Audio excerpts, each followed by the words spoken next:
Right folks, so today we're going to do a video of a particular keyboard. We've been doing a number of products which kind of like link up with these, and we're going to sum it up today.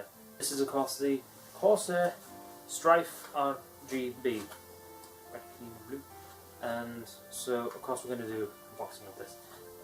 If we get this out.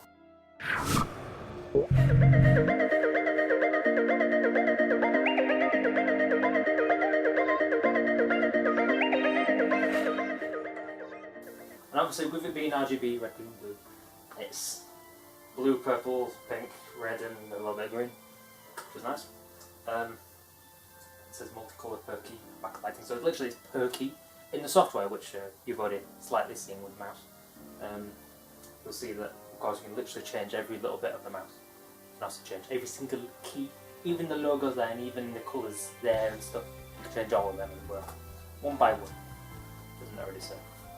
So these are Cherry MX keys, by the way, so that's the noise you get from we have designed for pro performance tournament gaming, not just gaming, it's pro tournament. Right. It's dynamic, it's interactive, it's multicolour, like we haven't already said, and it has backlighting, and it's unmatched game customization in the UK. Got a second keyboard on the back. It's multicolours as well. It's got different keys on it too. Actually, so yeah, right about these keys here. Which aren't allowed to have oxygen around them. Why did they put all these the right way around? So there's an R, there's an F, there's a W, there's a D, there's an E, there's a fat load of other ones, and there's the same again for some reason. Oh, now. Got loads and loads of things on here, but you can go and look at it yourself, right? Because I'm not reading through all that. Now, there's no disc actually with this, which was actually quite disappointing for myself. But all those we won't bother doing that. We've got two USBs on here, and this cable is like, it's like massive. It's gigantic. It's like it's going to be really dead. I don't know. That's not a good idea. Be a bit racist, but we've got like a big cable and stuff. Nicely, we've got a USB in the back, which is cool. I mean, if you've got like you won't want to use like a really long cable for it or anything, but if you've got the Void headset, you could just use the cable from that, because it all matches up with all that and stuff. You've got that in the back, but it's a bit long, so you might not want to do it, because you'll just have this massive long cable there. In the back. You might as well just get this short one that's like 30 centimeters long. That'd be good for your phone. Don't think there's going to be a huge amount of power in that USB. We might have a gander at that later on, but yeah, that's how that goes. What we'll do, take that sticker off. I don't forget like so. But yeah, I mean we've got feet on here as well, which is good. Well, it needs feet, so it sits down the entire time, but with no CD in there, so I'll do. Get this out. That's necessary. And these keyboards are only allowed on Corsair mats. So yeah, it goes there like that. And you just like stop there, like this. You know, funnily enough, right, what was going on with this, right? My lock, you know, you do like Windows and L. Didn't work, but I got this keyboard, it worked. It was great. But then you could just use the lock button on the top there. That works as well. And pigeons just come and flown and shat on a building over there next to it. I wasn't happy about that, but I'll clean it off later. Right, we'll get all these cables out, I think. We'll plug them in. Alright then, so this is the like Corsair, I think they actually call the software Q. So it stands for like, I don't really know actually what it stands for or why it's called Q, but they call it that. And here I've got my Void headset that's also plugged in. It's on the monitor mount somewhere, so that's not connected. We don't care about that. Let's go into the keyboard then. So how it works is, obviously we have the keyboard here. This is where you can literally assign every single key to whatever the hell you want and things like that. We do have a brightness button. here, I mean, how it works is you get 0, 33%, 66, and then 100, pretty much. That's how you can sort of adjust the brightness. We'll show you on the keyboard itself eventually, but we'll settle for doing it like that for now. But that's how the lights are going at the moment, pretty much. I mean, if I just even press the button, no, actually no, if I press the minus keys there, you can see it's off, 33%, 66, and 100.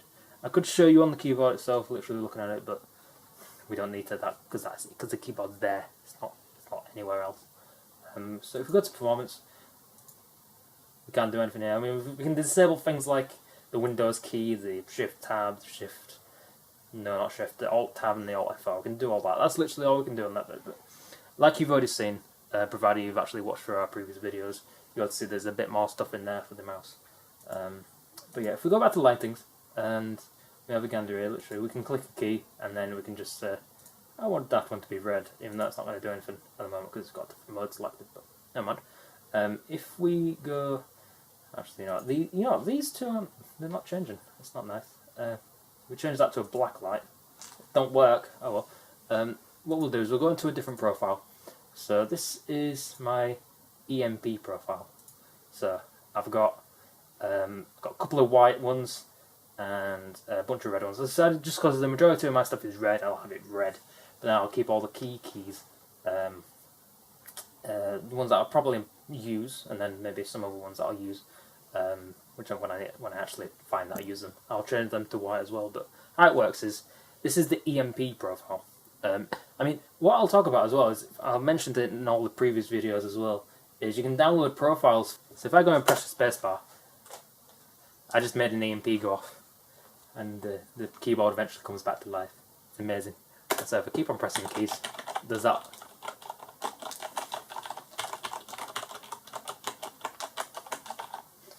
Yeah, it's cool.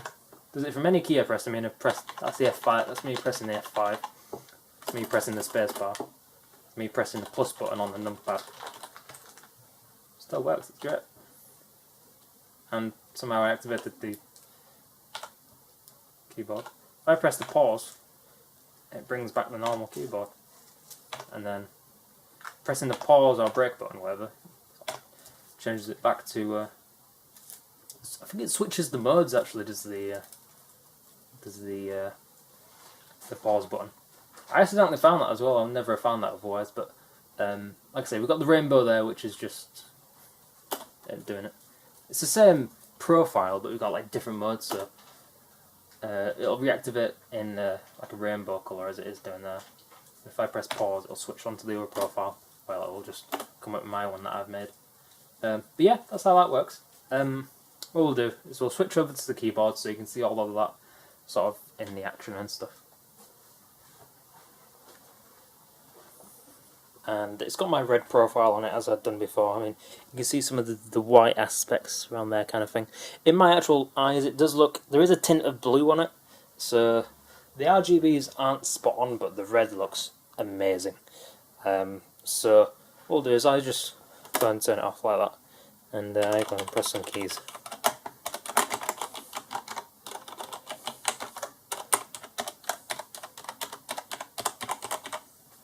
So it goes. But if I go and press the pause, let's put the rainbow thing back on. So pretty much the same. What I've shown you there is pretty much what I was showing you on the software.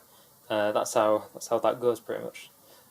So yeah, that is pretty much going to cue. It's pretty much going to do that. What we'll do next, I think, is I'm going to switch out the keys from the suffocated. I'm going to switch out the keys on the keyboard here for the suffocated ones, and we'll have a gander how easy that's going to be. Not something I've actually attempted yet, because obviously the keys have still been suffocated. So, like I said, we'll get those out. We'll see how this tool goes, and catch you in a bit.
Right, so obviously you can see we've got our keys in here now.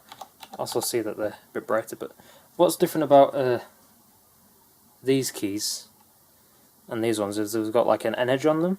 You can just see it. You can definitely see it on the Q and the A, but they've got an edge to them, which is nice. So when you're doing WAS and E, WAS and D and stuff, S is flat. I mean, if you're doing any of those have all got an angle on them. E goes to the top, R goes to the right, and so does F, D and... But yeah, those are all like that. D should maybe be in flat because the F isn't flat. Because you got like an angle on that one, but you got an angle on that one as well. The rest of them make sense, it's just a D really, but then again it is W, A, S and D, literally, which are your key ones. No pun intended. But yeah, I suppose it makes sense, but it doesn't make sense, but there you go. I mean, that's what the keys look like, and I'll show you the brightness button as well. Well, it seems to be activating the frickin' EMP thing, but still. Oh well, what the hell. So that's on 100% now. But yeah, I reckon what we'll do, because I've had enough of you, and there's only a minute left of recording, we're going to stop it right there. So once again, that was the Corsair Strafe RGB keyboard. You can pick this up for looking at about 130 quid or so, maybe 140 in places. I think I picked mine up for it was about 130, but what we'll do, like I say, we will be ending there. And once again, this has been Jacob from the Black Apple Studio. Don't forget to like, don't forget to comment, don't forget to subscribe, and forget to dislike. So once again, don't forget the keyboard. There's also the headset, which has already been posted, as well as the mouse, which has already been posted with recording and stuff, and you'll be able to see the video links in the description for that. So that's it. Once again, cheers and goodbye.